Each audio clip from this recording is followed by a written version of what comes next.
Hello नमस्कार दोस्तों, स्वागत है आपका आपके अपने यूट्यूब चैनल फ्यूचर गोल्स में। आज हम लोग डिस्कस करने वाले हैं हाइजेनबर्ग अनसर्टेनिटी लॉ।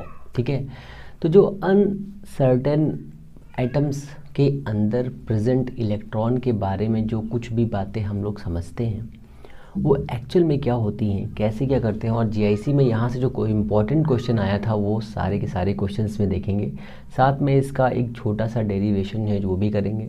साथ में ये भी देखेंगे कि जो ये हाइजेनबर्ग ने बताया था कि किसी भी एटम के अंदर प्रेजेंट कोई भी इलेक्ट्रॉन जो खुद की पोजीशन रखता है, खुद की मोमेंटम रखता है, खुद का एनर्जी रखता है, खुद का एक टाइम रखता है, खुद का मीन्स सेल्फ का, खुद का मतलब सेल्फ का एंगुलर मोमेंटम रखता है और साथ में एक एंगुलर डिस्प्लेसमेंट रखता है।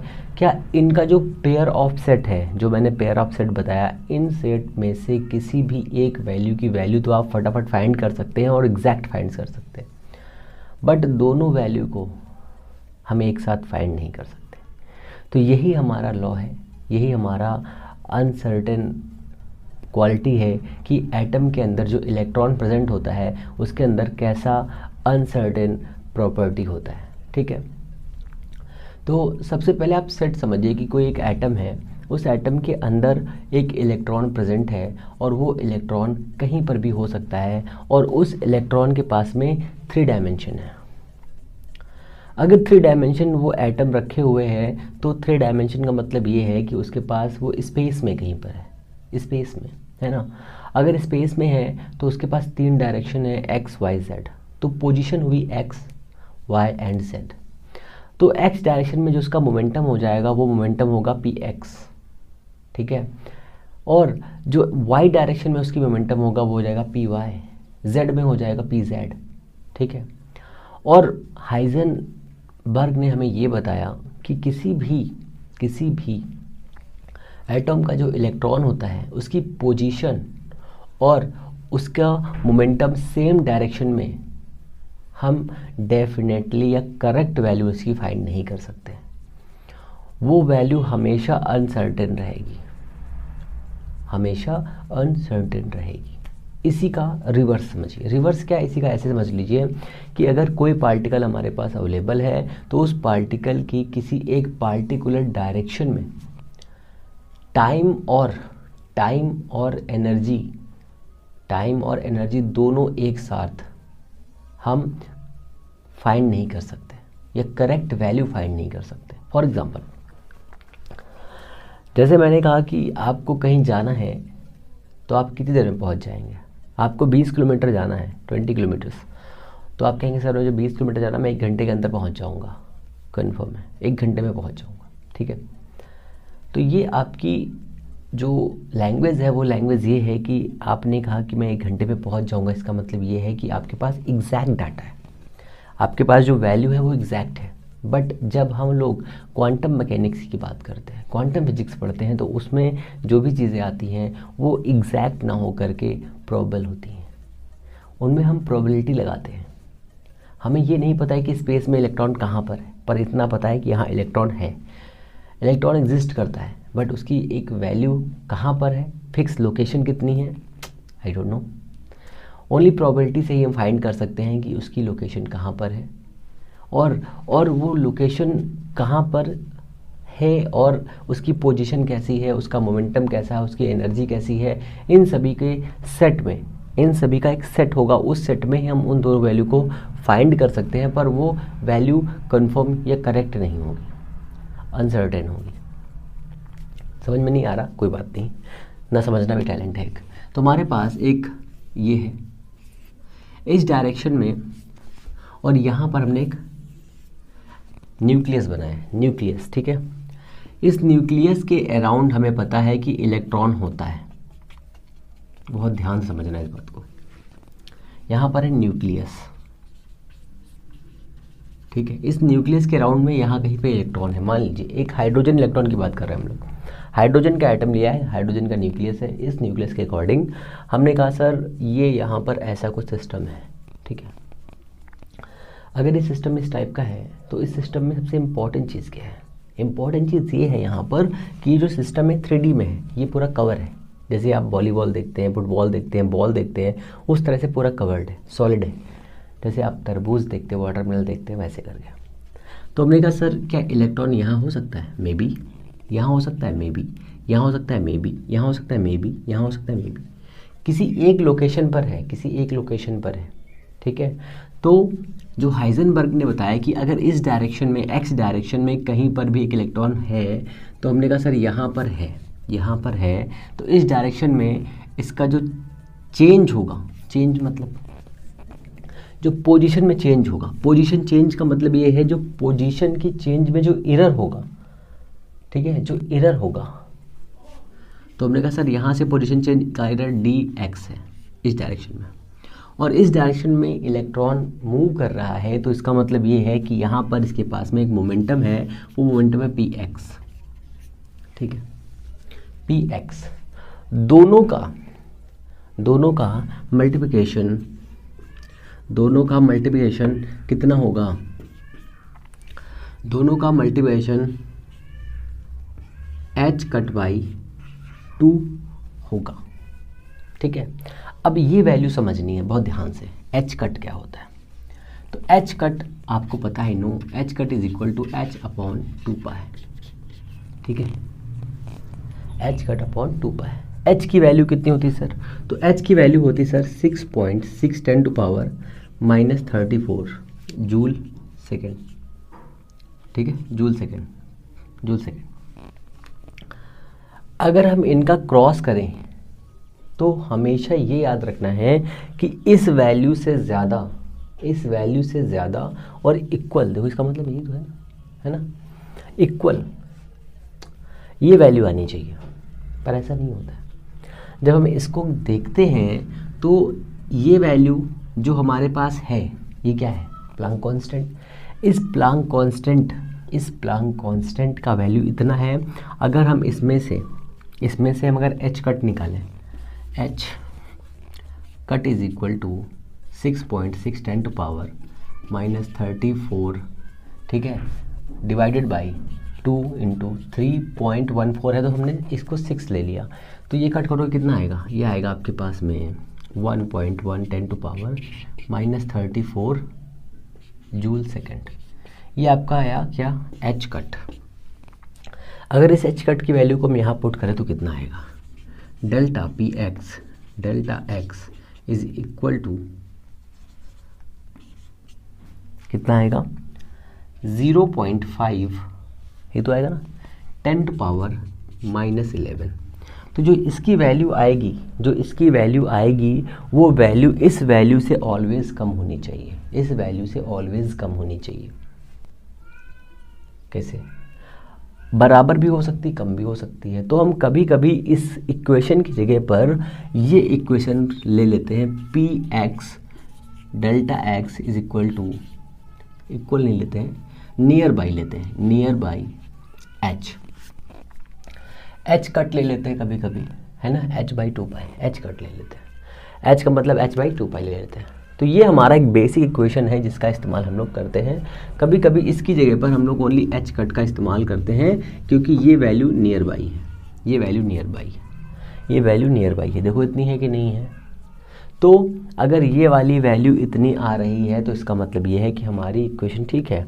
मतलब ये है कि अगर हमें इस डायरेक्शन में, यहाँ पर इलेक्ट्रॉन जो x डायरेक्शन में है, अगर हमने इसकी लोकेशन को सही से हमने करेक्टली पता कर लिया है, तो अगर हम इसकी लोकेशन को फाइंड करेंगे, मोमेंटम फाइंड करेंगे, तो हमसे होने से रहा। सिर्फ हम प्रोबेबिलिटी बता सकते हैं कि सर इसकी प्रोबेबिलिटी इतनी है, बस, और कुछ नहीं, ठीक है, इतनी प्रोबेबिलिटी इसकी है, और कुछ नहीं बता सकते। दूसरी बात पे आते हैं। अगर ये इक्वेशन कुछ ऐसे लिखी जाए, y डायरेक्शन में जिसका मोमेंटम होगा py और डिस्टेंस ट्रेवल होगी, और यहाँ पर pz, यहाँ पर डिस्टेंस ट्रेवल होगी dz, तो ये इसका कुछ ऐसा रूल आएगा, कुछ इसका इस टाइप का रूल आएगा। ये भी आपको याद रखना है, ठीक है, h कट बाई 2। ये समझ में आया कि ये क्यों लिखा जाता है? कभी कभी आपने कई राइटर्स की बुक्स में देखा होगा जहाँ पर ये लिखा होगा, कभी कभी इसकी जगह पर h बाई 2 पाई दिया होगा, कहीं पर h बाई 4 पाई दिया होगा। तो आपको इसके लिए रेडी रहना है जिससे आपको परेशानी ना हो, ठीक है। pz H cut by to, ऐसे करके ये 3 इक्वेशन याद रखिए। फिर मैं सारी इक्वेशन लिखता हूँ, फिर धीरे धीरे बनाते हैं हम लोग क्वेश्चन, है ना। पहले इसको हटा देता हूँ एक बार, समझ में आ गया ना। इतना बहुत ही नहीं है, बहुत ईजी समझ लो। किसी भी, ये आपने जैसे 12th में पढ़ा होगा ना, फर्स्ट ईयर में या 12th में पढ़ा होगा कि क्या होता है इक्वेशन कैसे काम करती है, वही तरीका है बस, और कुछ नहीं, कोई बहुत बड़ी चीज़ नहीं। ये हमारा इतना हो गया सर। अब इसकी वैल्यू को हमें सही से समझना है। अगर ये वाली वैल्यू हमारे पास जो आई है, इस वैल्यू को अगर हम और बेहतरीन तरीके से समझें, ठीक है, तो कैसे ये वैल्यू काम करेगी हमें ये बताना है सिर्फ, क्या कहते हो, है ना। तो ये हमारी इतनी बेसिक वैल्यू है। अब हम इक्वेशंस बना रहे हैं जो आपको लिखनी है एग्ज़ाम में, जो आपको एग्ज़ाम में लिखनी है। जैसे सबसे पहले 3 इक्वेशन लिखो बढ़िया सी। Delta P X X H cut by two, पहली इक्वेशन। दूसरी P Y delta Y H cut by two, ठीक है। तीसरी equation 1 2 P Z delta Z is equal to H cut, ऐसे इक्वल लगा दे रहा हूँ देखो, बाई टू, ठीक है। एक्स वाई जेड डायरेक्शन में जो मोमेंटम होगा, वो मोमेंटम इतना होगा, आपको पता चल गया, ओके। हमने कहा सर इसमें एक और भी चीज़ है, क्या चीज़ है, मोमेंटम को फाइंड करते हैं। यहाँ पर आइए, मोमेंटम दिया हुआ है हमारे पास में, साथ में चेंज इन डिस्प्लेसमेंट दिया हुआ है। कुछ ऐसा दिया है कि नहीं दिया है, 2, ये हमारे पास वैल्यू दी हुई है। अगर हम इस इक्वेशन में डेल्टा टी से डिवाइड कर दें और डेल्टा टी से ये कर दें, तो ये वैल्यू क्या बनेगी, सोचिए, थोड़ा सा दिमाग लगा सकते हैं क्या। तो हमें दिमाग में नहीं लग रहा है, ठीक है, okay. M v delta x, ठीक है, इतना है। डेल्टा टी कुछ बना, कुछ दिमाग लगा, कहीं से लगा। इसकी वैल्यू को क्या कर सकते हैं, ये वैल्यू क्या बनेगी, ये वैल्यू भी बनेगी, तो ये हो जाएगा आपका m v square delta t. ये वैल्यू कुछ समझ में आ रही है, एनर्जी में कन्वर्ट हो सकती कि नहीं हो सकती है, ये काटोगे यहाँ पर 2 आ जाएगा। तो यहाँ पर जो चेंज इन एनर्जी आएगी, चेंज इन एनर्जी, तो इस वाले फॉर्म को, जो ये वाला हमारा फॉर्म है, क्या ये वाला पूरा फॉर्म कुछ इस फॉर्म में नहीं लिखा जा सकता है,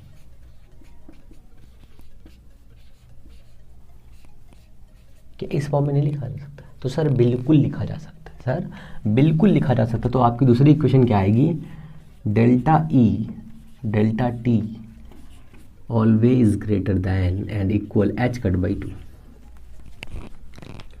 ऑलवेज दिस। क्लियर हुआ कुछ, बताइए। ये इक्वेशन ऐसे ही आपको लिखनी है, ये बनाना नहीं है आपको, बस मैं आपको बता रहा हूँ कि कौन कौन से सेट किसके लिए काम आएंगे। तो हाइजेनबर्ग ने बताया कि किसी भी एटम में उसके अंदर प्रेजेंट जो पार्टिकल है, उसकी एनर्जी और टाइम का एक फिक्स टाइम पर, ठीक है, एक टाइम पर एनर्जी और टाइम दोनों ही आप क्लियरली नहीं बता सकते कि उसमें क्या होगा, ठीक है। 1 2 3 और इक्वेशन हो गई आपकी 4। ऐसे ही एंगुलर मोमेंटम और एंगुलर डिस्प्लेसमेंट को भी आप एक साथ कैलकुलेट नहीं कर सकते, ठीक है। तो आपके पास जो एंगुलर मोमेंटम का चेंज होता है, साथ में जो एंगुलर डिस्प्लेसमेंट होता है, उसका भी प्रोडक्ट एच कट बाई 2 के इक्वल नहीं ग्रेटर देन होना चाहिए। ये क्वेश्चन हो गई 5 आपकी। इतनी क्वेश्चंस आपको हाइजेनबर्ग असंटन लॉ में लिख करके आनी है, ठीक है, इतना क्लियर है। अब ये चाहे तो आप वैल्यू यहाँ से बना सकते हो, कोई दिक्कत की बात नहीं। एल इज इक्वल टू क्या होता है, एल इज इक्वल टू होता है r into m v into theta दिया हुआ है, यहाँ थीटा आ जाएगा ना। अब यहाँ से ये बनेगा कि नहीं बनेगा, सोचो। v is equal to r omega होता है, v is equal to r omega होता है, आर ओमेगा, तो यहाँ पर आएगा आर, ये आएगा omega into theta is equal to क्या हो जाएगा, टी। क्लियर है ना। तो ये बेसिक चीज़ें हैं जो आपको पता होनी चाहिए, इसलिए मैंने इनको बता दिया, ठीक है ना। इतना ये आपका बेसिक लॉज है जो आपको लिखने हैं उसके अंदर, ठीक है। आगे चलिए फटाक से। अब हम लोग क्या पढ़ेंगे? अब हम लोग पढ़ेंगे जो हमारा ये लॉ आया है, इसको हम लोग वेव फॉर्म से कैसे प्रूफ करें। जैसे में जो क्वेश्चन आपका आया था कि ग्रुप वेलोसिटी के फॉर्म में इसको रिप्रेजेंट करिए, बताइए कैसे हुआ ये, ठीक है। तो सपोज करिए कि आपके पास में डी ब्रॉगली की हाइपोथेसिस का यूज़ करते हैं कि आपके पास एक मैटर वेव है। उस मैटर वेव को हमने क्या कंसिडर किया था कि उसके पास में कितनी स्पीड होनी चाहिए, वेलोसिटी ऑफ लाइट के इक्वल उसके पास स्पीड होनी चाहिए। अगर इतनी स्पीड लेकर के कोई पार्टिकल चल रहा है, ठीक है, तो उसके पास में छोटे छोटे वेवलेंथ्स होंगे, ठीक है, जो मिल करके एक बड़ा पैकेट बनाएंगे। ऐसा हम एजम्पशन कर रहे हैं।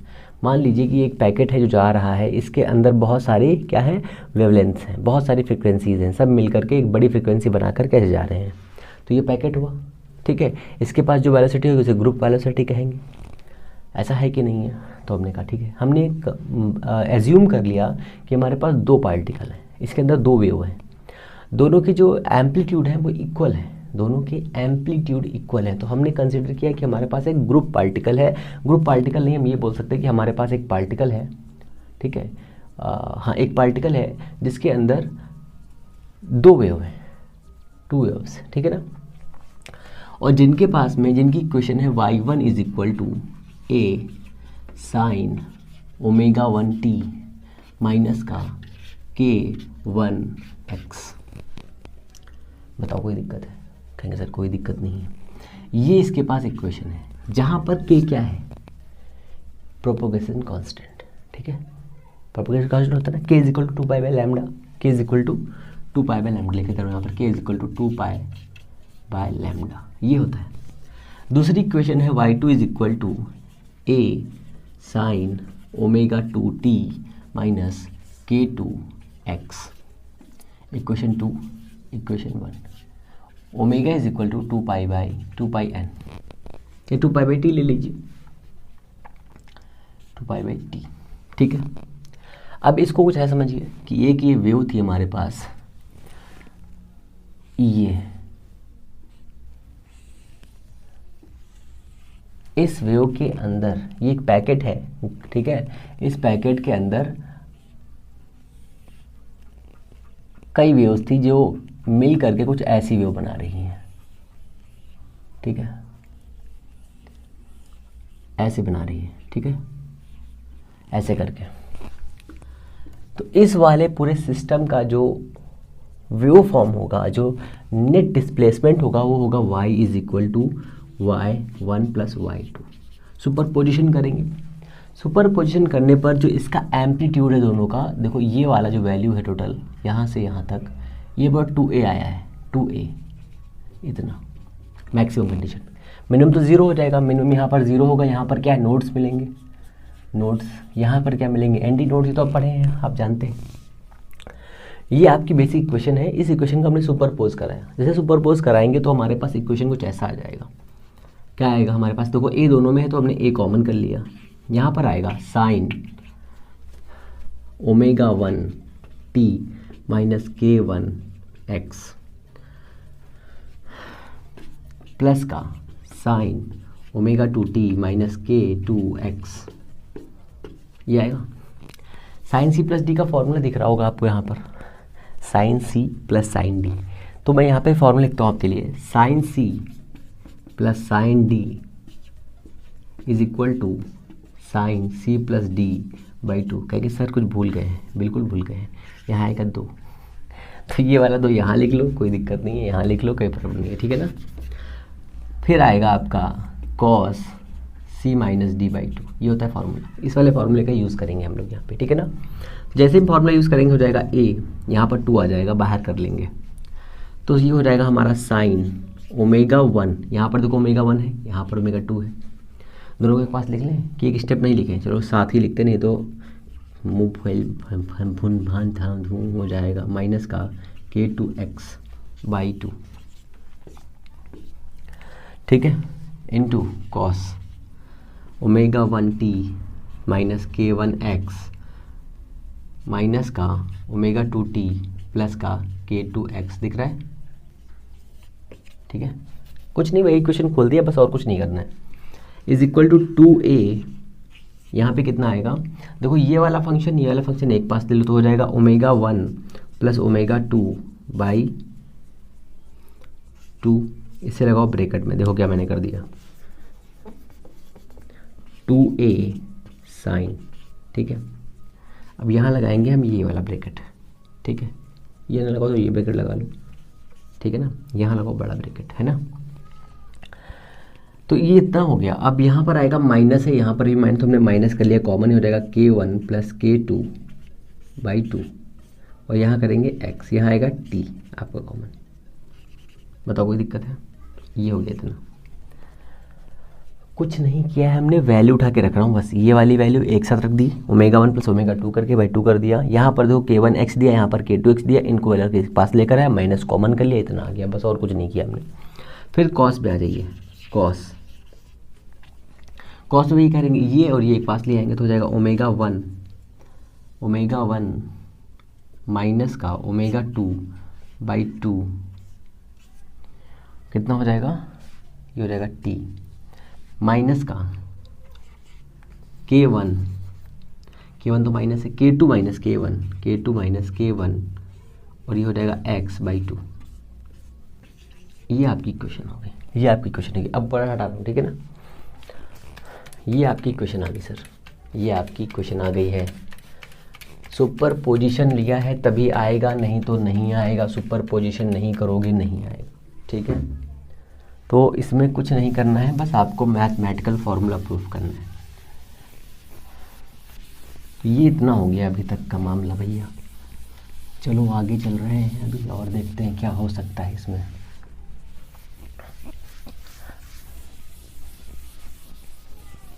तो इतना हो गया सर, ये हमारा जो आया है मैक्सिमम डिस्प्लेसमेंट है, ये है y is equal to this. तो सर अगर हम इसकी y is equal to a sine omega t से तुलना कर दे तो क्या होगा, तो a की वैल्यू कितनी आएगी, क्या आप डिफाइन कर सकते हैं? तो सर a की वैल्यू आ जाएगी आपके पास a is equal to 2a cos omega 1 minus omega 2 by 2, ये आएगा t। ठीक है, ठीक है, माइनस का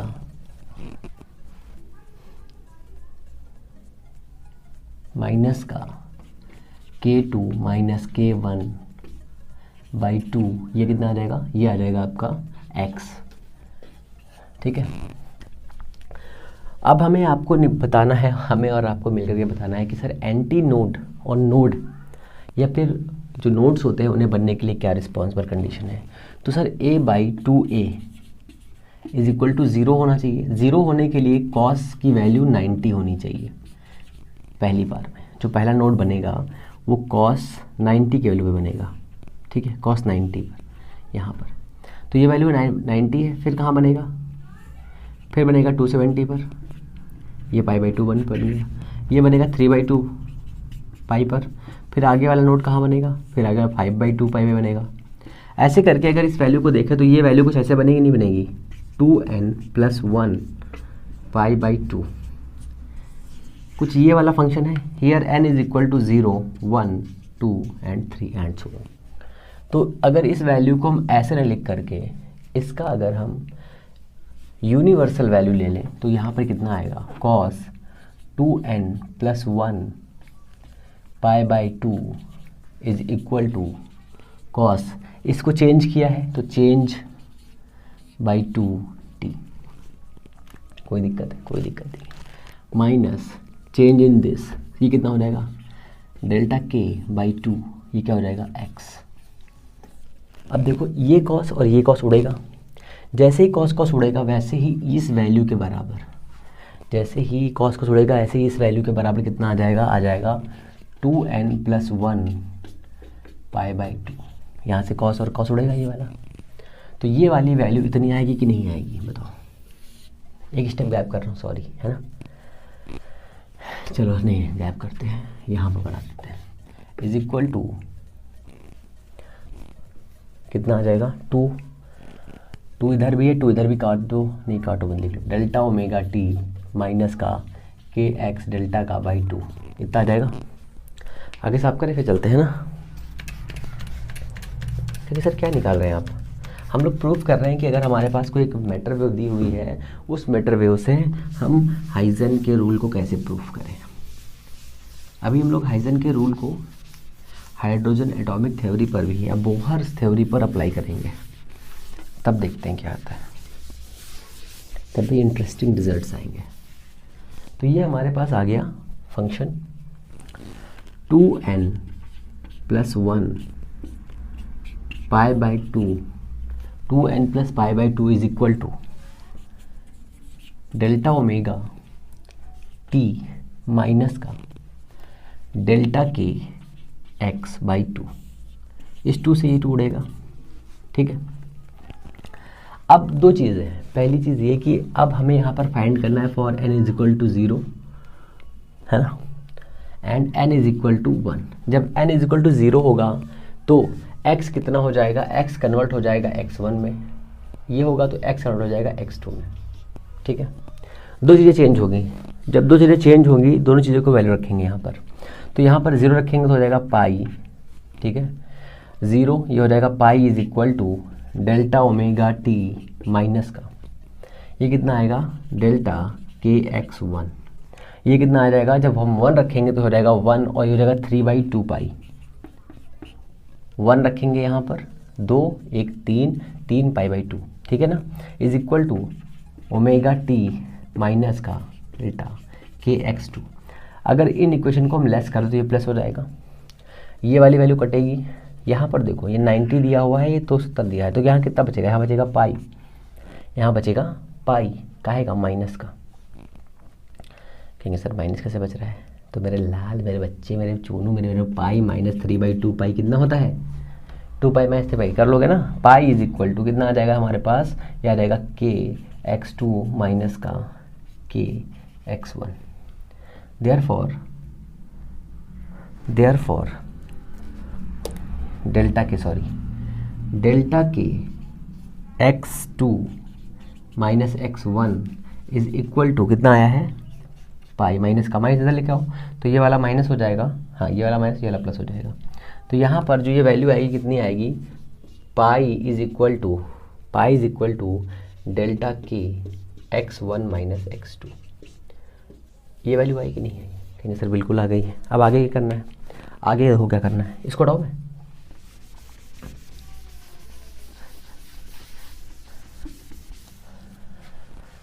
वो वैल्यू हमारी इंपॉर्टेंट है बस, बाकी सब चीज़ें खराब है, थोड़ा यहाँ सब कुछ हटा दो, सब कुछ हटा दो यहाँ से। अब करना क्या देखो, जो हमने सबसे पहले वैल्यू लिखी थी के की, कितनी थी, के की वैल्यू सबसे पहले कुछ लिखी थी, कहेंगे सर कितनी लिखी थी पता नहीं, आपको पता ही कहाँ रहेगा, कुछ याद ही कहाँ रहता है, सब 0/0 तो आपको लोगों को याद रहता है। तो हम जानते हैं कि k is equal to 2 pi by lambda, we know that p is equal to h by lambda. बताओ क्वेश्चन याद है, डी ब्रॉगली हाइपोथेसिस यूज़ कर रहे हैं, ठीक है ना। अगर इस लैम्डा की वैल्यू को यहाँ पुट कर दे तो क्या होगा, ठीक है, तो k इज इक्वल टू आ जाएगा कितना 2 पाई, तो ये p है, लैम्डा से जाएगा कितना h, यहाँ आ जाएगा p आ जाएगा। अब हमने क्या किया था, चेंज इन k, यहाँ पोजिशन, यहाँ पे मोमेंटम है, मोमेंटम होता है mv, v is equal to x/t, x को चेंज किया तो change delta k is equal to 2 pi by h delta p होगा कि नहीं होगा बताओ। Equation 1 and equation 2, from equation 1 and 2 जैसे इक्वेशन को हम पुट करते हैं k की वैल्यू, तो pi is equal to delta k कितना है 2 पाई बाय h p, ये वाली वैल्यू है, k की वैल्यू हमने पुट करी है 2 pi by h p, 2 pi by h into p into delta x, pi से पाई कटेगा, कैसे कटेगा, तो p delta x is equal to h by two, h by two. अब देखो जो इक्वल वैल्यू आ रही ना, ये इक्वल वैल्यू ना होकर के ये ऐसी वैल्यू आएगी। तो सर यहाँ पर एच आया है, पाई कहाँ चला गया हमारा, पाई कहाँ चला गया? तो अगर थोड़ा आप दिमाग लगाएंगे तो आपको याद आ जाएगा जो हमने के की वैल्यू रखी है वो इतनी है, ठीक है। तो ये हमारा आया है रूल, ठीक है। अब ये वैल्यू क्या रिप्रेजेंट कर रही है, देखो ये वैल्यू जो हम लोगों ने ओमेगा 1 ओमेगा 2 लिया था, क्या वो हमें एग्जैक्ट पता था? नहीं। जो हम लोगों ने K1 K2 लिया था, क्या वो एग्जैक्ट पता था? नहीं। अगर ये वैल्यू हमें एग्जैक्ट नहीं पता है तो ये वैल्यू एग्जैक्ट कैसे पता हो सकती है? तो कहने का मतलब ये है कि अगर कोई पार्टिकल है जो वेव नेचर में ऐसे जा रहा है, ठीक है, वेव नेचर में जा रहा है क्वांटम फिजिक्स के अकॉर्डिंग, तो उसकी लोकेशन यहाँ यहाँ यहाँ कहीं पर भी हो सकती है, ठीक है, कहीं पर भी हो सकती है, बट होगी ज़रूर। मीन्स वो पार्टिकल एग्जिस्ट ज़रूर कर रहा है बट उसकी लोकेशन ऐसे रिप्रेजेंट होगी। ये उसका इक्वेशन है जो आपको प्रूव करना था, ठीक है। इतना क्लियर है? आगे चले, चलिए आगे चलो। अब देखते हैं हम लोग कि ग्राउंड स्टेट पर हाइड्रोजन पार्टिकल के पास में एनर्जी के लिए जो हाइजेनबर्ग का जो अर्थ सेंट्रल लॉ है ये कैसे काम करता है। क्या इन दोनों की जो वैल्यू आ रही थी क्या सेम थी, क्या अलग थी, एक जैसी थी? ये सभी चीज़ें हम लोग समझेंगे एक एक करके, समझे ना। सबसे पहले समझो, ये भी डेरिवेशन आपके एग्जाम में आया था जीआईसी में, ठीक है ना। सबसे पहले समझो कि हमारे पास इक्वेशन है P delta x is nearly equal to, तो नियरली इक्वल टू एच, ठीक है। एच कट ले सकते हैं, एच बाई टू पाई ले सकते हैं, तो हमने एच कट ले लिया ओनली, ठीक है। या फिर इस एच कट को हम लोग अभी बाद में कन्वर्ट करेंगे तो हो जाएगा एच बाई टू पाई, और इक्वेशन 1 हो गई है। And k is equal to half m v square, हम जानते हैं ये होता है, k is equal to half m v square होता है, ये हम जानते हैं। और p is equal to m v होता है, हम भी ये भी जानते हैं। अगर इस इक्वेशन को हम इस पर पुट करें तो कितना हो जाएगा, यहाँ पर के इज इक्वल टू हो जाएगा आपका कितना, 1/2 एम, ये हो जाएगा आपका वी स्क्वायर, हो जाएगा पी स्क्वायर बाई वी की वैल्यू पुट कर रहे हैं, v is equal to p by m, तो ये हो जाएगा एम स्क्वायर, इससे उड़ेगा यहाँ पर, तो के आपका आ जाएगा k is equal to half p square by 2m। ये आपकी काइनेटिक एनर्जी है। क्या इस काइनेटिक एनर्जी को यहाँ से हम रिप्रेजेंट कर सकते हैं? तो बिल्कुल कर सकते हैं। जो हमने नियरली इक्वल माना है इसको हम इक्वल मान रहे हैं, ठीक है, इस नियरली इक्वल को इक्वल मान रहे हैं। तो अगर इस वैल्यू को हम यहाँ पर, इस p की वैल्यू को यहाँ पर पुट करें तो क्या हो जाएगा, k इज इक्वल टू कितना हो जाएगा, h कट, बहुत ध्यान समझो, h कट बाई x, तो h कट बाई x का होल स्क्वायर, ये हो गया हमारा p। यहाँ समझो p into x is equal to H cut, ये हमने कंसिडर किया है फ्रॉम इक्वेशन दिस, ठीक है। इससे हमने इसको ऐसे सेट किया है। हम क्या चेक कर रहे हैं, हम एनर्जी चेक करेंगे, साथ में बोहर रेडियस चेक करेंगे, ठीक है। बोहर की रेडियस कितनी आ रही थी और यहाँ पे रेडियस कितनी आ रही थी, दोनों को कंसिडर करेंगे, ठीक है ना। K is equal to H cut by x into 1/2m, ये हमारी हो गई इक्वेशन नंबर 2, ठीक है। ये हमारे पास इक्वेशन हो गई 2। यहाँ पर x क्या है, तो किसी भी न्यूक्लियस को हमने जिसमें लिया था उस न्यूक्लियस के पहले ऑर्बिट में घूमते हुए ये इसकी डिस्टेंस है हाइड्रोजन एटम के लिए। तो यहाँ पर इलेक्ट्रॉन है, ठीक है, ये इसका न्यूक्लियस है, न्यूक्लियस के पास में एक इलेक्ट्रॉन है, तो यहाँ पर जो इसकी पोटेंशियल एनर्जी होगी वो होगी सी क्या है सर, सी है 1/4 पाई एप्सिलॉन नॉट सी। फिर Q1 कितना है, Q1 इलेक्ट्रॉन है, ये कितना है, इलेक्ट्रॉन है, बाई, अब यहाँ पर एक इलेक्ट्रॉन है, फोर्स ऑफ रिपल्शन लग रहा है, ठीक है, अट्रैक्शन लग रहा है, माइनस का हो जाएगा, इंटू एक्स हो जाएगा, ये आपकी पोटेंशियल एनर्जी होगी। तो U इज इक्वल टू हो जाएगा कितना, CE स्क्वायर बाई एक्स। ये आपके पास में दो इक्वेशंस आ गई। Equation number 3, we know that total energy E is equal to U plus k होता है, ठीक है, टोटल एनर्जी। क्या आप यहाँ से रेडियस निकाल सकते हैं? बिल्कुल निकाल सकते हैं, बट अभी रेडियस हम नहीं निकालेंगे, ठीक है, अभी हम रेडियस नहीं निकालेंगे, हमें कुछ और निकालना है, ठीक है। तो ये हमारी इतनी क्वेश्चंस हो गई हैं। आई थिंक अब इन क्वेश्चंस का भी यूज़ नहीं है, इन क्वेश्चन को हटा रहे हैं यहाँ से, ठीक है, इन क्वेश्चंस को हटा रहे हैं। आज आपको होमवर्क मिलेगा थोड़ा सा, क्या होमवर्क मिलेगा आपको खुद ही पता चल जाएगा। तो ये इतना हो गया सर हमारे पास,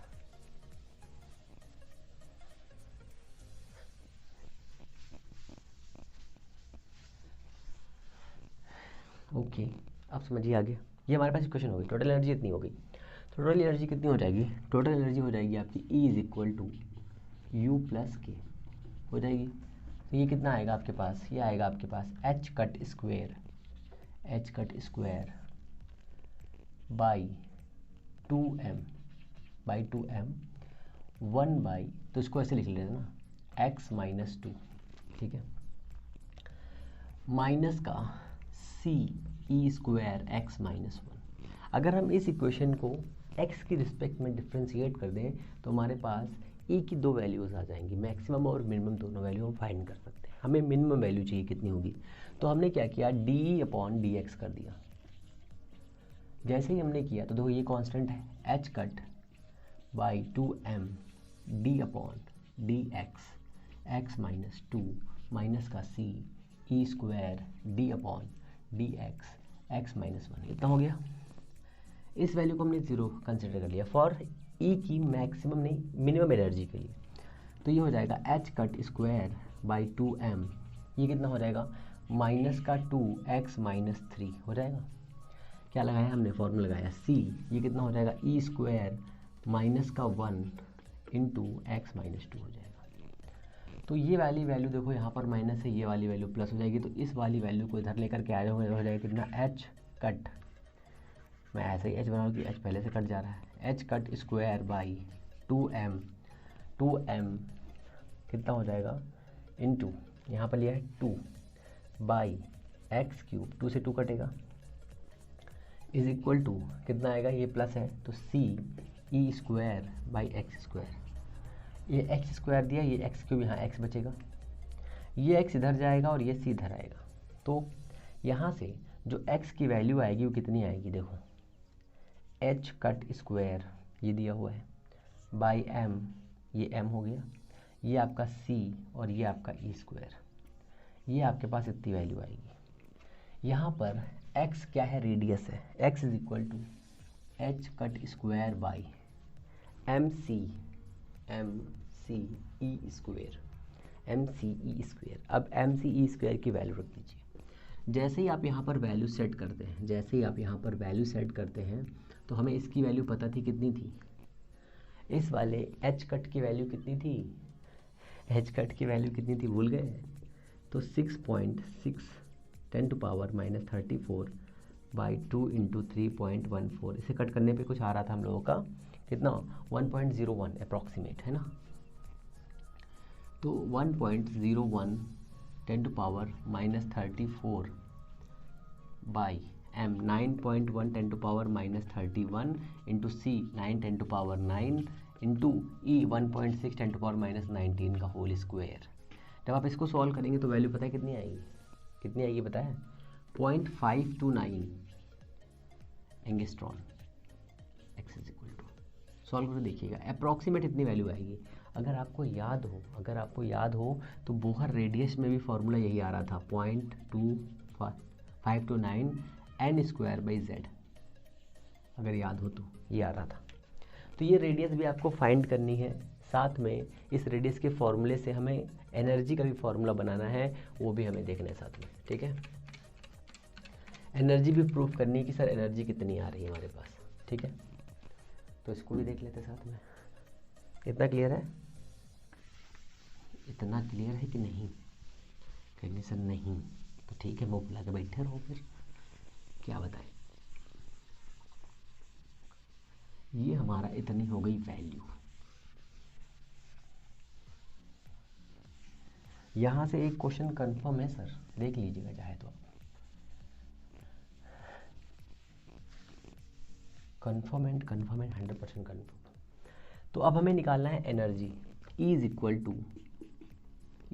टू कितना हो जाएगा बताइए सर,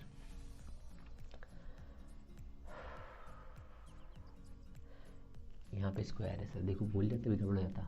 तो हो जाएगा आपका H cut square by 2m और ये हो जाएगा 1 बाई एक्स स्क्वायर, ये तो है ना, माइनस का एच कट तो है नहीं उसमें, कितना है, सी ई स्क्वायर बाई एक्स, वैल्यू रख दीजिए फटाफट। तो इज इक्वल टू कितना हो जाएगा बताइए, h cut square by 2m into c x कितना है, H cut square into h cut square.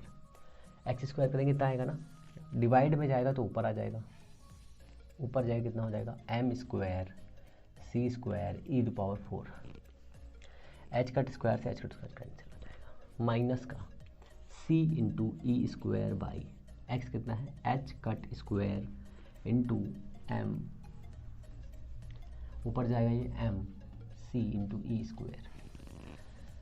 इस एम से ये पावर कटेगी तो कितना बचेगा, एम, यहाँ पर देखो 1/2m c square E 4 by h cut square minus का कितना हो जाएगा, सी ई स्क्वायर ई 4 हो जाएगा, ई 4 ये हो जाएगा एम सी ई 4 और सी स्क्वायर हो जाएगा बाई एच कट स्क्वायर। दोनों वैल्यू देखो सेम दिख रही है, कॉमन कर लो, M C square E 4 by H cut square, यहाँ है हाफ, यहाँ है -1, कितना बचेगा, तो एनर्जी आएगी माइनस की 1/2 H cut square M C square ई 4। ये इतनी एनर्जी इसके पास आ गई है, ये इतनी एनर्जी आ गई है, अब क्या करना है। तो इतनी एनर्जी आने के बाद हमें समझ में ये आया कि सर ये जो एनर्जी आई है, क्या ये एनर्जी बोहर एनर्जी के इक्वल है, रेडियस तो इक्वल थी, तो रेडियस कितनी थी, रेडियस थी Rn is equal to 0.529 n square by z, ये वाली वैल्यू थी, यहाँ पर 1 रख लेंगे तो n की वैल्यू 1 हो जाएगी, 529 एंगस्ट्रॉन आ जाएगी, ठीक है ना। पर एनर्जी कितनी थी, e n is equal to -13.6 z by n square, ये था कि नहीं था। तो ग्राउंड स्टेट की बात हो रही, ग्राउंड स्टेट में हाइड्रोजन के पास कितनी एनर्जी ये चेक करना है, तो हम इसकी वैल्यू रखेंगे -12 m कितना है 9.1 10⁻31 इंटू सी कितना है 3 10⁻8, ओ सॉरी सॉरी सी है 9 10⁻9 का होल स्क्वायर इंटू ई 1.6 10⁻19 का होल 4 डिवाइडेड एच का कितना है 1.01 10⁻34 का होल स्क्वायर। जब आप इस वैल्यू को सॉल्व करेंगे तो ये वैल्यू 13.6 इलेक्ट्रॉन वोल्ट अप्रॉक्सीमेट ही आएगी, आपको याद रखना है। तो ये आपका ग्राउंड स्टेट लेवल पर हाइड्रोजन एटम के लिए जो एनर्जी था वो एनर्जी और जो हाइजेनबर्ग ने निकाली वो एनर्जी सेम थी। इसका मतलब ये था कि जो रूल चल रहा था अनसर्टेन होने का वो बिल्कुल करेक्ट था, ठीक है, वो बिल्कुल करेक्ट था। तो किसी कहने का इसमें मतलब ये है, सिर्फ एक तात्पर्य ये है कि अगर हम अनसर्टेन लॉ को से चेक करते हैं या प्राप्त करना चाहते हैं तो ऐसे ही प्राप्त कर सकते हैं, ठीक है ना। इतना क्लियर है। आप चाहो तो इसमें एच कट की वैल्यू भी रख सकते हो, एच कट की वैल्यू रख करके यहाँ से कुछ और चीज़ें भी बना सकते हो चाहो तो, पर इतना करने की ज़रूरत नहीं है, यहीं से क्वेश्चंस बन जाएंगे, ठीक है। यहाँ से यही 2 क्वेश्चन इंपॉर्टेंट थे जो आपके लिए मैंने आपको बता दिए। अब इसमें आपके लिए इम्पोर्टेंट आता है कि पोस्टुलेट ऑफ क्वांटम मैकेनिक्स, ठीक है, पोस्टुलेट ऑफ क्वांटम मैकेनिक्स। तो 6 बेसिक पोस्टुलेट है क्वांटम मैकेनिक्स के, 6 बेसिक और बढ़िया से पोस्टुलेट्स हैं क्वांटम मैकेनिक्स के। क्वांटम मैकेनिक्स का मतलब ये होता है कि हम सारी चीज़ों को प्रोबेबिलिटी के साथ में ही बात करेंगे, प्रोबेबिलिटी से ही फाइंड करेंगे, ठीक है। तो बेसिक तरीके से थोड़ी सी बातें कर लेते हैं, बाकी चीज़ें हम लोग कल ही पढ़ेंगे, है ना। तो जैसा आपको पता होगा कि जो प्रोबेबिलिटी है और जो वेव फंक्शन है, वेव फंक्शन पता नहीं आपको, मुझे से नहीं पता है। तो सपोज़ करिए कि आपके पास में एक मैटर वेव है, वो किसी एक सिस्टम का पार्ट है, तो उस सिस्टम के पार्ट में जब आपके पास मैटर वेव दी हुई है, वो मैटर वेव क्या काम करती है, ठीक है। उसका एक वेव फंक्शन है जो पोजीशन और टाइम पर रिप्रेजेंट किया जाता है। सपोज़ करिए कि आपके पास एक वेव फंक्शन है जो पोजीशन और टाइम पर रिप्रेजेंट होता है, जिसे हम साई कहते हैं। पोजीशन ये हो गई, ये हो गया टाइम, इस पर रिप्रेजेंट करते हैं, ठीक है। और ये पोजीशन और टाइम इस वेव का नेचर है, और ये हमें ये बताता है कि अगर इन दोनों की प्रोबेबिलिटी को हम चेक करें तो यहाँ पर हमेशा 1 आएगा, हमेशा 1 आएगा। 1 मतलब क्या है? प्रोबेबिलिटी होने के चांसेस, ठीक है। या इस 1 की जगह पर हम यहाँ पर प्रोबेबिलिटी लिख सकते हैं, ठीक है। ये आपका बेसिक पोस्टुलेट फर्स्ट है। इस फर्स्ट पोस्टुलेट में कुछ और भी चीज़ें हैं। सबसे इम्पॉर्टेंट चीज़ ये है कि जो आपका ये आइगन वैल्यूज़ है, ठीक है, तो हम तीसरे में पहुँचेंगे, बट जो यहाँ पर हमें ये मिलने वाला है, जो वेव फंक्शन मिलने वाला है, सबसे इम्पॉर्टेंट इसकी बेसिक प्रॉपर्टी ये है कि आपको ये पता होना चाहिए कि जो हमारा वेव फंक्शन है, जिसमें हम वेव के नेचर को डिफ़ाइन करने वाले हैं, किसने दिया था? श्रोडिंगर जी ने दिया था, ठीक है। साथ में ये कैसा होना चाहिए? सिंगल वैल्यूड होना चाहिए, इसकी एक सिंगल वैल्यू होनी चाहिए, कंटिन्यूअस होना चाहिए, कॉन्टीन्यूअस होना चाहिए। कॉन्टीन्यूअस का मतलब समझते हैं? कॉन्टीन्यूअस का मतलब ये है कि अगर किसी एक बॉक्स में एक वेव है तो वो वेव ऐसी ही होनी चाहिए। ये नहीं कि यहाँ पर चल रही थी, यहाँ पे ख़त्म हो गई, यहाँ पे चल रही थी, यहाँ पे ख़त्म हो गई, ऐसा नहीं होना चाहिए, ठीक है। और सिंगल वैल्यूड का मतलब ये होता है कि उसके पास एक टाइम पर पोजीशन और टाइम में अगर हम ग्राफ खींचे तो एक टाइम पर वो 2 पोजीशन पे नहीं होनी चाहिए, ठीक है। अगर 2 पोजीशन पर होगी तो ये जो लॉ बना रहे हैं वो गलत हो जाएगा, ठीक है। साथ में कुछ और भी लॉज हैं, जैसे उनको भी हम डिफ़ाइन कर लेते हैं कि अगर इस सिस्टम में कई वेव्स हैं, कई सिस्टम हैं, ठीक है, कई सिस्टम हैं, तो हमें यहाँ पर सुपरपोजिशन यूज़ करके वर्क होना चाहिए। इस वेव फंक्शन पर सुपरपोजिशन वर्क होना चाहिए, ठीक है ना। तो सुपरपोजिशन के लिए क्या कंडीशन होगी? C1 phi1 plus C2 phi2 plus C3 phi3। यहाँ पर जो C दिया हुआ है ये कैसा है? ये कैसे फंक्शन में है? लीनियर है। ये कैसे है? लीनियर है। लीनियर के लिए हैमिल्टनियन इक्वेशन यूज़ करी जाती है, ठीक है, उसको भी आपको याद रखना है, ठीक है। ये लीनियर है और इसकी वैल्यू होती है C is equal to complex, C is equal to mu star, ठीक है, माइनस इन्फिनिटी से प्लस इन्फिनिटी तक। अब बहुत सारा कन्फ्यूज़न ये रहता है कि सर माइनस इन्फिनिटी से लेकर के प्लस इन्फिनिटी तक ये वैल्यू क्या है? टाउ क्या है? टाइम है। तो यहाँ से लेकर के हमने सपोज़ किया कि कोई पार्टिकल है जो माइनस इन्फिनिटी से लेकर के प्लस इन्फिनिटी तक एग्जिस्ट करता है, उसकी वैल्यू ये है, ठीक है, उसकी वैल्यू ये है। ये मैं थोड़ा सा आपको क्या कहते हैं उसको, थोड़ी सी जानकारी दे रहा हूँ। इसका कंप्लीट वाला सेशन जो है कल मिलेगा आपको, क्योंकि चीज़ें समझ लीजिए, थोड़ा सा लेंथी चीज़ें हैं। पूरा एक ये श्रोडिंगर का पूरा इक्वेशन उसी में सेट हो जाएगा, जिससे वो कहानी ख़त्म हो जाएगी उसकी, ठीक है ना। तो ये ऐसे आपको याद रखना है। अगर आपके पास कोई एक फंक्शन दिया है और एक ऑपरेटर दिया हुआ है, फंक्शन और ऑपरेटर दिया है, तो ये हमें एक आइगन वैल्यू देता है, ये हमें एक आइगन वैल्यू देता है। ये आपको याद रखना है, पोजीशन और टाइम, ये आपका आइगन वैल्यू है, ठीक है, ये आपका आइगन वैल्यू है। हैमिल्टन इक्वेशन भी आपको याद रखनी है। तो इस तरह से कुछ पॉस्टुलेट्स हैं जो श्रोडिंगर की वेव इक्वेशन है, इसे समझने से पहले आपको थोड़ी सी कहानी पता होनी चाहिए। अगर वो कहानी आपको पता नहीं है तो आई थिंक आपको ये थोड़ा सा समझने में दिक्कत हो सकती है। हालांकि मैं कुछ इस हिसाब से एक्सप्लेन करूँगा कि आपको श्रोडिंगर चाचा की स्केन जो ये इक्वेशन है और इनकी एप्लीकेशन है वो बहुत ही प्यार से समझ में आ जाए, ठीक है ना। तो सबसे पहले हम पहुँचते हैं डी ब्रोगली के पास, ठीक है।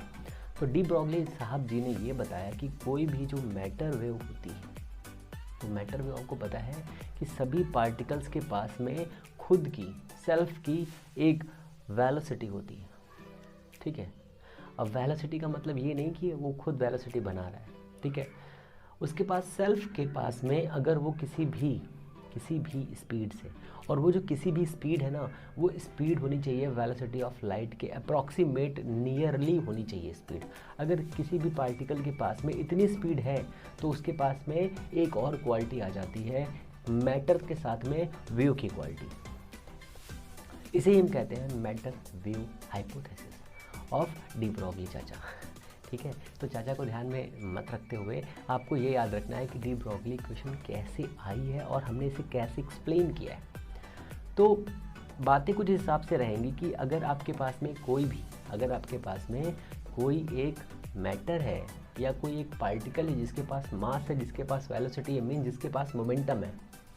अगर किसी पार्टिकल के पास में मोमेंटम है और उसकी वेलोसिटी स्पीड ऑफ लाइट के अप्रॉक्सीमेट, नियर के अप्रॉक्सीमेट है, मतलब मान लो बिल्कुल टच कर रहा है। जैसे 3×10⁸ मीटर पर सेकेंड की स्पीड किसकी होती है? लाइट की होती है। मान लिया हमने 3×10⁸ नहीं 7 मीटर पर सेकेंड की स्पीड से कोई एक ऑब्जेक्ट चल रहा है, तो उस मैटर के पास में एक वेलोसिटी होगी जो मैंने बताई आपको, और वो मैटर जो है एक ऐसी क्वालिटी रिप्रेजेंट करेगा। वो क्वालिटी क्या होगी? वेव की क्वालिटी होगी। अगर कोई पार्टिकल वेव की क्वालिटी रिप्रेजेंट कर रहा है तो इसका मतलब ये है मेरी जान कि आप ये मान लीजिए कि उसके पास में ड्यूल नेचर है। ठीक है, अब ड्यूल नेचर हो गया तो इस वाले फंक्शन को एक्सप्लेन करने के लिए कोई इक्वेशन नहीं मिल रही थी, या फिर कोई ऐसी एक्सप्लेनेशन नहीं थी या ऐसी इक्वेशन नहीं थी जिस इक्वेशन से हम इस पार्टिकल को समझा सकें। ठीक है, क्वांटम फिजिक्स में या क्वांटम मैकेनिक्स में जब हम किसी भी एटम के बारे में, कोई इलेक्ट्रॉन के बारे में सोचते हैं तो सोचने के टाइम पे हमें ये बताना पड़ता है कि सर क्वांटम फिजिक्स में जो हमारा एटम है उस एटम के अंदर न्यूक्लियस है, न्यूक्लियस के पास इलेक्ट्रॉन्स हैं, उन इलेक्ट्रॉन्स की स्पेस में कहाँ जगह है? कहेंगे सर ये क्या हो गया? स्पेस में नहीं। स्पेस का मतलब ये है कि जो न्यूक्लियस है उसके चारों तरफ कहाँ पर जो इलेक्ट्रॉन है एग्जिस्ट कर रहा है, तो ये आपको बताना है। तो ये एक बहुत ही टेढ़ी खीर थी। ठीक है, इसे समझाने के लिए श्रोडिंगर चाचा जी ने सोचा कि क्यों ना कुछ ऐसा फंक्शन डिज़ाइन किया जाए कि उस फंक्शन से हम किसी भी पार्टिकल की, बहुत ही छोटे पार्टिकल की कुछ ऐसा डिज़ाइन करते हैं, वेव फंक्शन डिज़ाइन करते हैं जिसमें x y z हो। मीन्स x y z का मतलब ये है कि उसके पास पोजीशन हो और साथ में वेलोसिटी भी हो, साथ में टाइम भी हो। समझिए बहुत ध्यान से, एक ऐसा फंक्शन श्रोडिंगर चाचा जी ने ड्राइव किया जिसमें पोजीशन होगी, जिसमें x के कंपोनेंट्स होंगे, y के होंगे, z के होंगे, टाइम के होंगे, और उसके साथ में भी एक और बढ़िया कंपोनेंट होगा। वो कंपोनेंट क्या होगा? Velocity, time. इन सभी के कंपोनेंट्स को मिला करके एक बेहतरीन वेव फंक्शन बनाया गया जिसे हम श्रोडिंगर वेव इक्वेशन कहते हैं। श्रोडिंगर वेव इक्वेशन में जो भी हम क्वांटम फिजिक्स की बात करते हैं, उस क्वांटम फिजिक्स की अगर हम बात कर रहे हैं तो हमें ये पता होना चाहिए कि हम हमेशा क्वांटम फिजिक्स में प्रोबेबिलिटी की बात करते हैं, तभी जो हमारा वेव फंक्शन है डिज़ाइन हो पाता है। हम कभी भी एग्जैक्ट डाटा नहीं दे सकते हैं आपको। ठीक है, तो जो डी ब्रोगली की हाइपोथेसिस के अकॉर्डिंग किसी भी पार्टिकल की वेलोसिटी अगर 3×8 मीटर पर सेकंड की स्पीड चल रहा है तो उसके पास में दो क्वालिटी होती हैं, एक मैटर क्वालिटी होती है और एक साथ में वेव क्वालिटी होती है। ये डी ब्रोगली ने बताया, बट वो उस चीज़ किया, जैसे मान लीजिए अगर हम ये वाला जो इक्वेशन है, जो मैटर वेव का इक्वेशन है, अगर हम ये एक एटम पर इस्तेमाल करते हैं तो इलेक्ट्रॉन की पोजीशन ये डिफाइन नहीं कर पा रहा था। इस डिफाइन करने के लिए श्रोडिंगर चाचा जी ने अपनी एक बेहतरीन इक्वेशन बनाई। उस इक्वेशन का नाम है श्रोडिंगर वेव इक्वेशन। ठीक है ना, क्लियर हो रहा है? तो जैसा कि आप लगातार सिंपल हार्मोनिक मोशन में पढ़ते चले आ रहे हैं कि y = a sin ωt होता है, y = a sin ωt होता है। y क्या है? पोजीशन है, किसी भी पॉइंट पर पोजीशन है। a क्या है? एम्पलीट्यूड है, साइन ωt। ओमेगा क्या है? एंगुलर फ्रीक्वेंसी है। कभी कभी ये इक्वेशन कुछ ऐसे डिफाइन होती है, y = a sin ωt - kx। यहाँ पर k क्या है और x क्या है? x एक पार्टिकुलर पोजीशन है, जिस पोजीशन पर किसी भी वेव का जो फेज होगा वो कितना होगा। ठीक है, k होता है प्रोपोगेशन कांस्टेंट। ठीक है, अगर ये कांस्टेंट होता है तो इसको हमने एक डायमेंशन में डिफाइन किया है, एक डायमेंशन में। अगर हमें ये इक्वेशन तीनों डायमेंशन में डिफाइन करनी हो तो हमारे पास थोड़ी सी कॉम्प्लेक्स चीज़ें आ जाएंगी, थोड़ी सी कॉम्प्लेक्सिटी बढ़ जाएगी। इसे इजी करने के लिए हम कुछ दिमाग लगाते हैं। जैसे ही हमने अपने दिमाग के द्वार को खोला, और दिमाग के द्वार को खोलने पे हमें मालूम चलता है कि हमारे पास, अब देखो मैं कंपैरिजन कर रहा हूँ कि आपको श्रोडिंगर इक्वेशन बहुत ही ईजी वे में समझ में आ जाए। ठीक है। इसमें क्या रहेगा, जैसे मान लो कि हम लोगों ने बचपन से या 11th 12th में या 10th में जो इक्वेशन पढ़ी थी, वो इक्वेशन ये थी y is equal to a sine omega T minus k x, या के एक्स भी हमने 12th में आके पढ़ा था, यहाँ पे पढ़ा था प्लस माइनस फाइव, ठीक है, किसी का भाई नहीं फाई, ये हम लोगों ने इक्वेशन पढ़ी थी, ठीक है। यहाँ पर जो ये डिस्प्लेसमेंट है ये एक डायरेक्शन में हो रहा है, अगर ये डिस्प्लेसमेंट 3 डायरेक्शन में होता तो हम यहाँ पर इस y की जगह पर कोई ऐसा फंक्शन डिज़ाइन कर सकते हैं जिसकी जगह पर हम इसको रख सकें। अगर सोचिए y ही एक ऐसा फंक्शन होता जो 3 डायरेक्शन में काम कर रहा हो, सोचिए थोड़ा सा अच्छा लगेगा। ये हमारा सिर्फ एक डायरेक्शन में काम कर रहा है, y डायरेक्शन में, डिस्प्लेसमेंट सिर्फ y डायरेक्शन में हो रहा है। अगर इस इक्वेशन को कुछ ऐसे लिखे x is equal to a sine omega t plus minus phi या के एक्स, तो ये x में हो जाएगा, यहाँ पर z आ जाएगा, ठीक है। अब ये सारी इक्वेशन तो हम लोगों ने पहले से डिफाइन कर रखी हैं, तो अब हम सोचते हैं कि सर हमें कोई ऐसी इक्वेशन चाहिए जिस इक्वेशन में यहाँ पर x y z तीनों आ जाए। मीन्स अगर कोई एक एटम है जो तीनों डायरेक्शन में काम कर रहा है, x y z तीनों पोजीशन पर है, तो हमें पता है कि सर पोजीशन वेक्टर क्या होता है, पोजीशन होता है x i प्लस का y j प्लस का z k। ये हमको पता है कि सर ये पोजीशन होता है, पोजीशन वेक्टर होता है। अब इस पोजीशन में x भी है, y भी है, z भी है, कहेंगे सर बिल्कुल है। तो हमारे पास एक ऐसा फंक्शन होना चाहिए, वेव फंक्शन, ये भी एक वेव फंक्शन का रिप्रेजेंटेशन है। यहाँ पर जो a है वो मैक्सिमम वैल्यू y की है, कोई a एक एम्पलीट्यूड हम लोगों ने नाम दिया है, पर ये एम्पलीट्यूड एक्चुअल में इस y का फंक्शन है, ठीक है। आप फंक्शन सुन रहे होंगे तो फंक्शन का मतलब होता है वैल्यू, मान, ठीक है ना, इसका मान है। तो अगर हम इस चीज़ को कुछ इस हिसाब से डिफाइन करें कि हमारे पास में कोई एक सिंबल है, कोई भी एक सिंबल है, आप y ले लो, a ले लो, b ले लो, c ले लो, d ले लो, कोई भी सिंबल ले लो, उस सिंबल के साथ में हमने क्या किया, हमने एक सिंबल लिया a, ठीक है।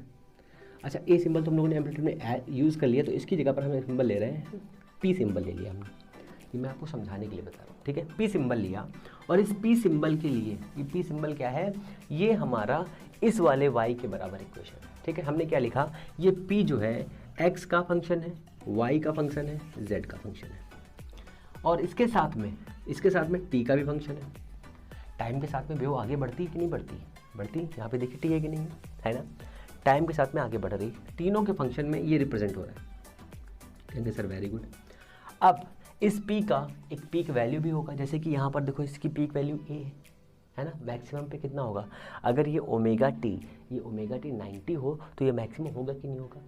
वैसे ही इसका x y z और t जो है इसका पोजीशन, इसमें इसकी पीक वैल्यू हमने p0 रख दी। अब यहाँ पे लिखेंगे साइन ओमेगा टी, इक्वेशन बन गई ना। ये इक्वेशन बनाने का तरीका है, हमने यहाँ पर ये लिया है।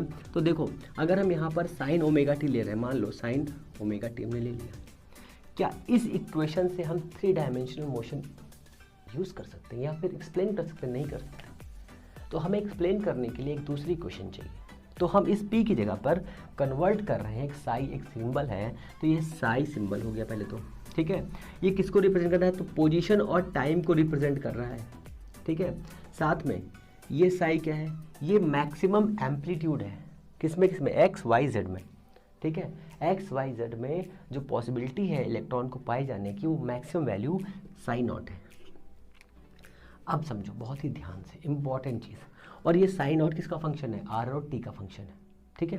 अगर हम इस इक्वेशन को हम 3 डायमेंशनल मोशन को एक्सप्लेन करना चाह रहे हैं, तो हमारे पास साई आर टी, आर क्या है पोजीशन, टी क्या है टाइम, वेरिएबल है। इसके साथ में अगर हम इसको एक्सप्लेन कर रहे हैं तो हमारे पास जो वैल्यू आएगी e minus iota omega T.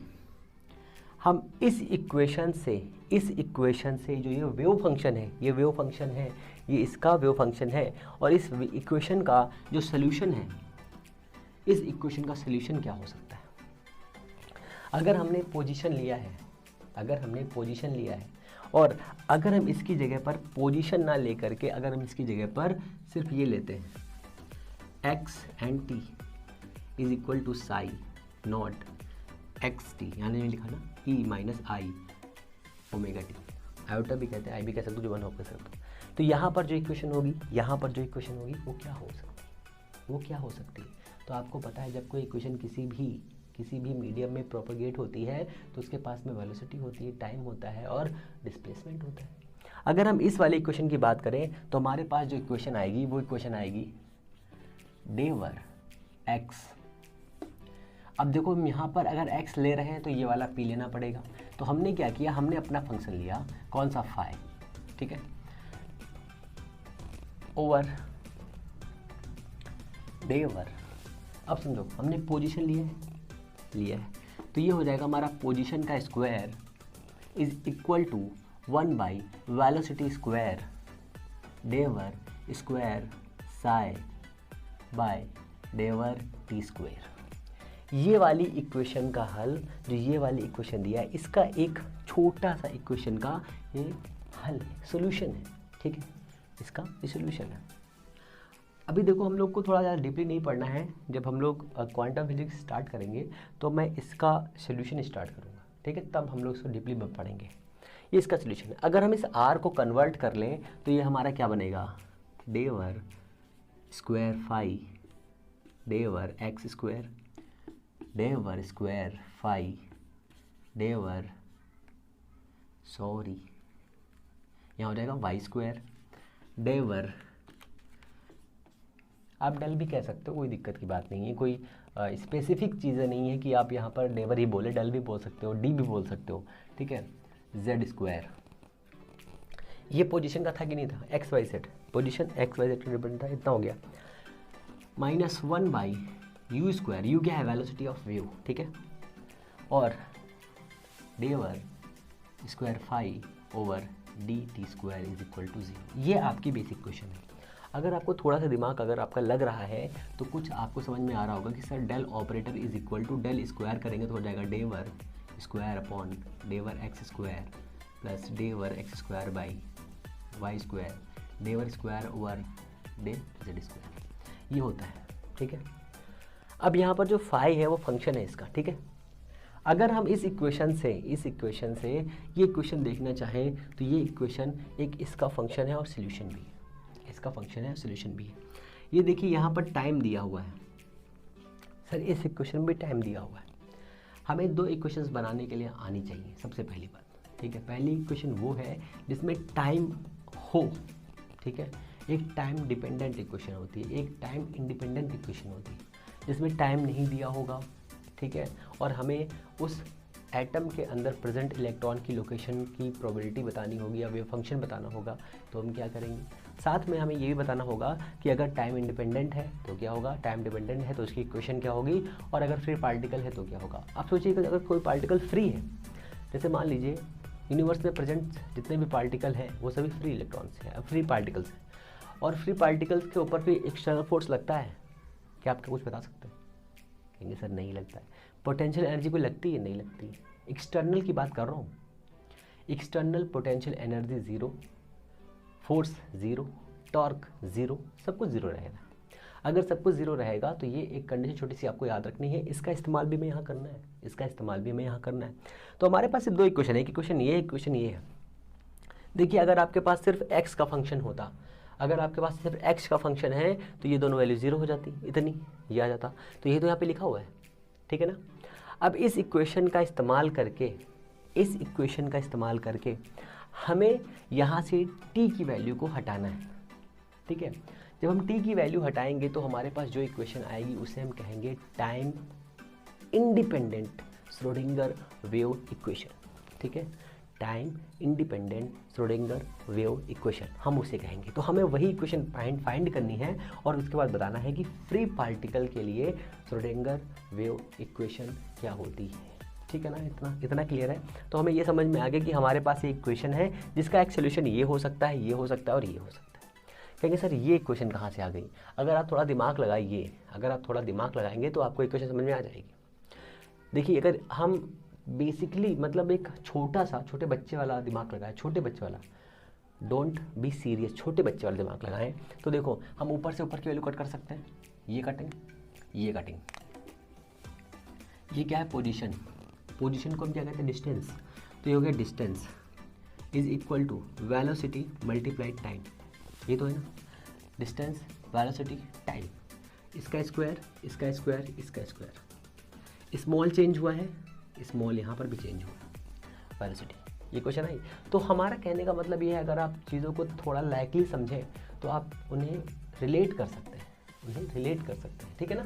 तो हम सिर्फ 2 इक्वेशंस रखेंगे। अब हमें इक्वेशंस को सॉल्व करना है और उन इक्वेशन को सॉल्व करके हमें अपनी इक्वेशन बनानी है जो हमारे लिए इंपॉर्टेंट है, ठीक है ना।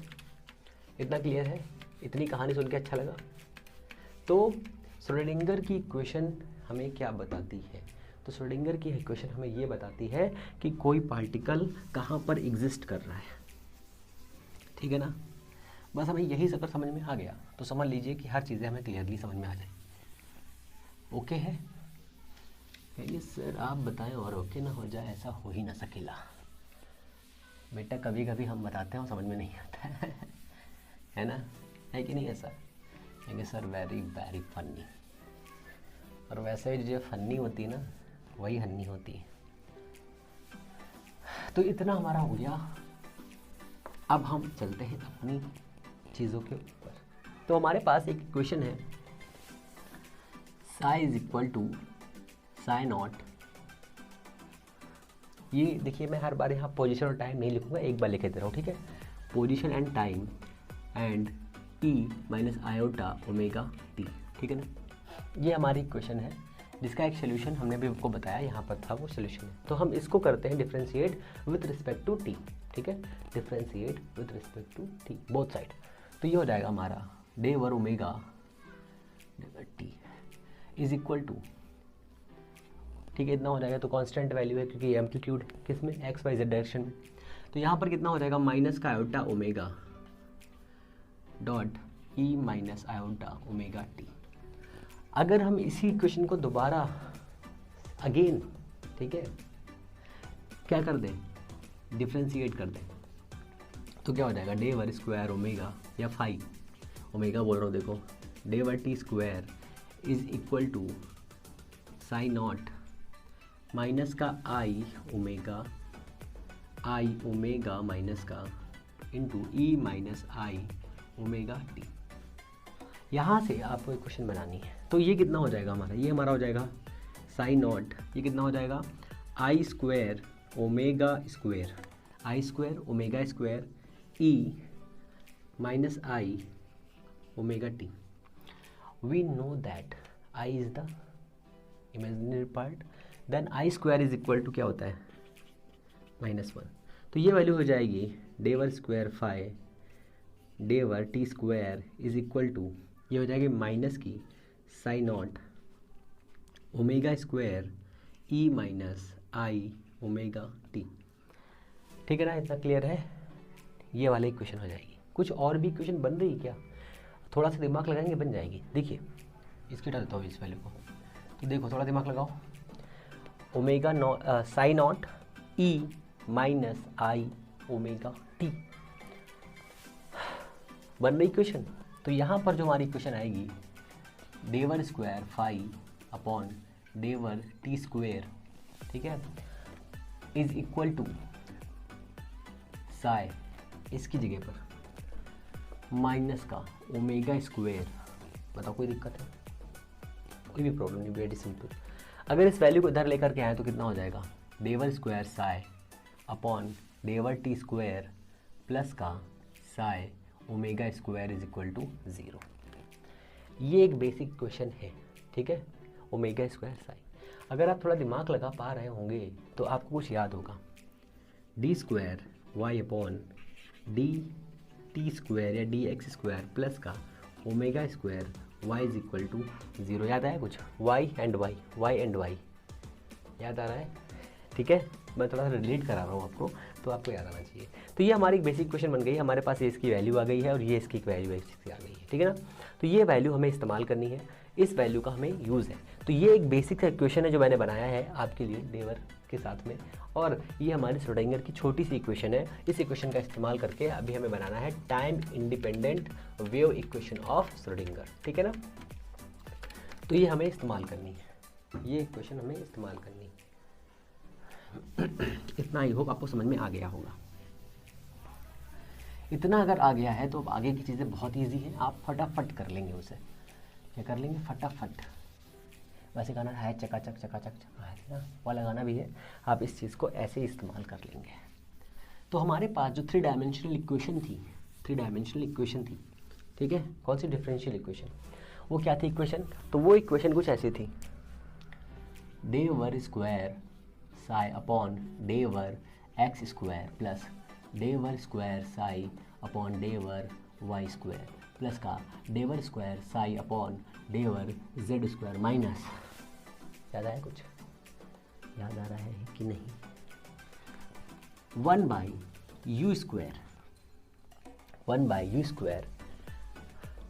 Day were square psi upon day were T square is equal to 0। ये इक्वेशन थी हमारे पास में 3D वाली, ठीक है। अगर हम चाहे तो x वाला फॉर्म भी ले सकते हैं, हम चाहे तो y वाला भी फॉर्म ले सकते हैं। अब देखो इस इक्वेशन को यहाँ पर कुछ समझ में आपको आ रहा होगा कि अगर हम इसकी जगह पर ये वाली वैल्यू पुट करें तो कितना आएगा।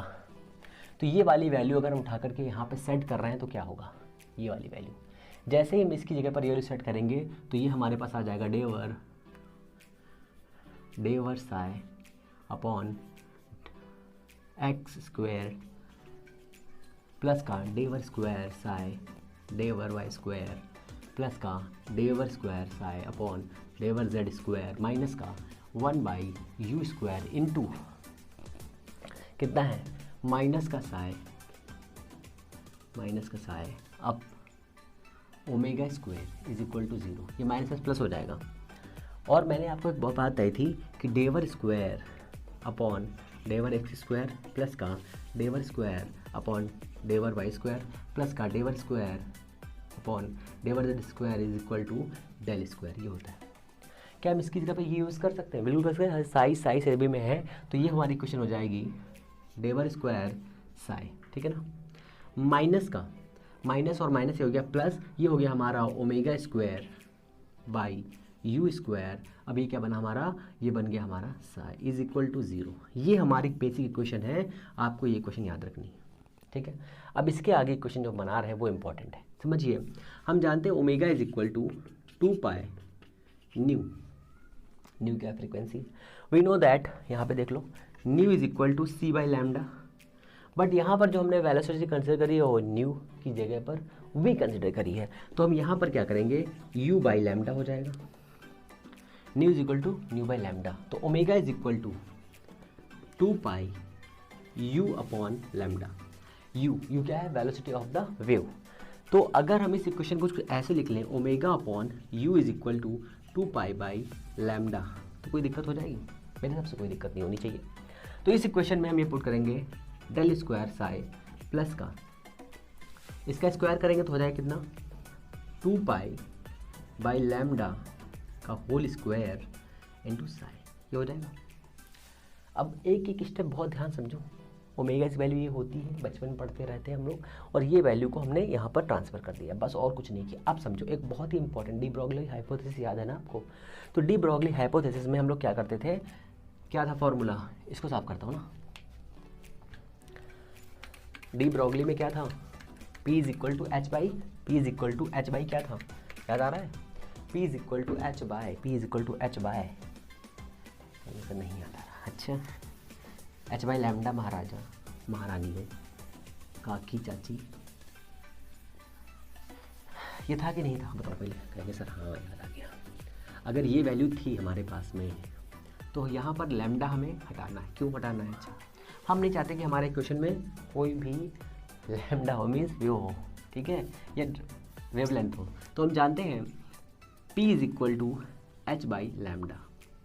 अब P क्या है सर, P क्या है, यहाँ पे देखिए लैम्डा अपॉन में दिया हुआ है, तो हम इस वैल्यू को क्या कर सकते हैं, इस वैल्यू को हम कर सकते हैं P by h is equal to 1 by lambda कर सकते हैं, यहाँ पर रख दीजिए। हम जानते हैं P is equal to m v होता है sir, m v by m v की जगह पर क्या रखेंगे U, ठीक है, बाई एच, ये हो जाएगा।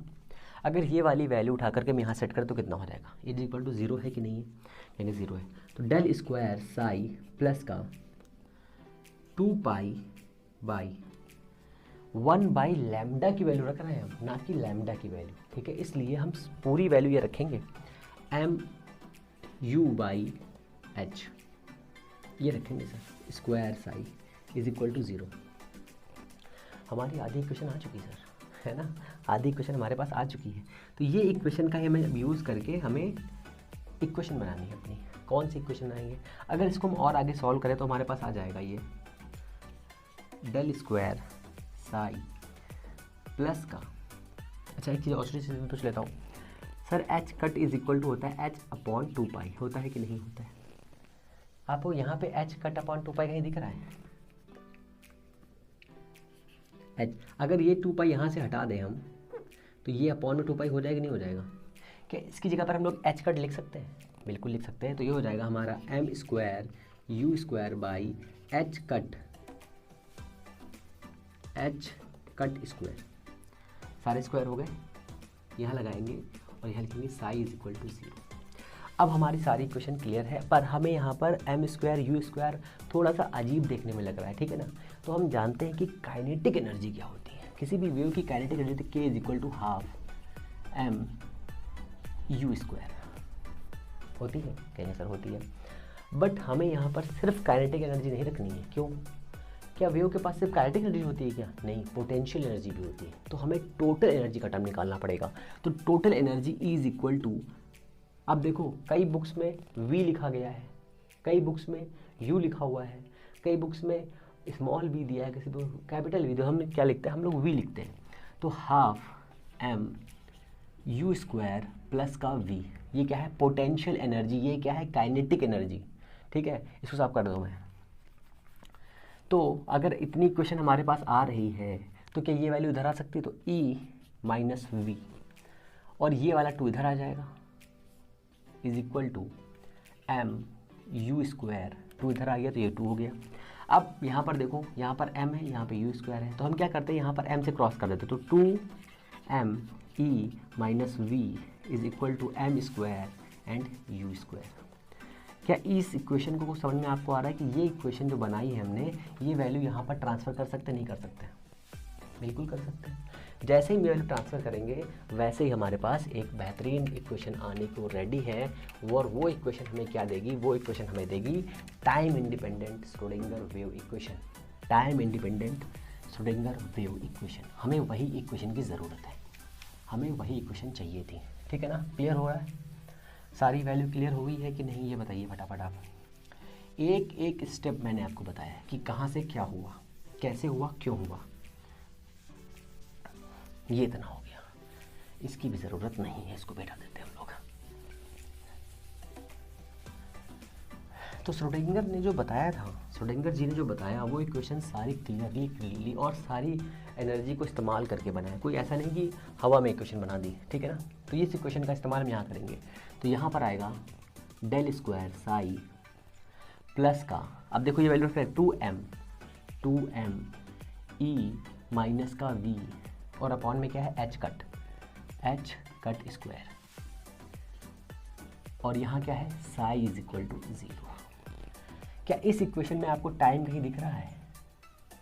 क्या इस इक्वेशन में कहीं टाइम आपको दिख रहा है? नहीं दिख रहा है। अब इस इक्वेशन को हम कुछ ऐसे भी तो लिख सकते हैं ना, इसको हटा देता हूँ, है ना।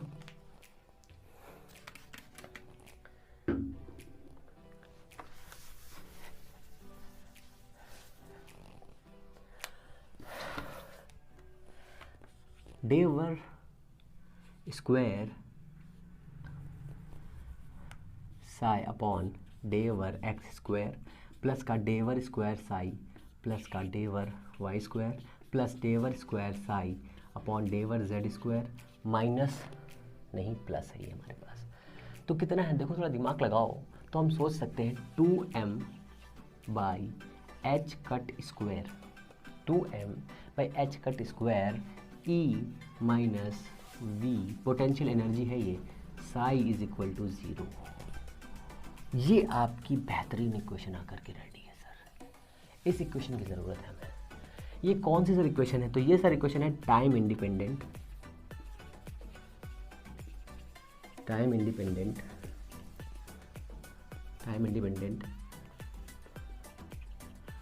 Schrodinger wave equation. ठीक है। For free particle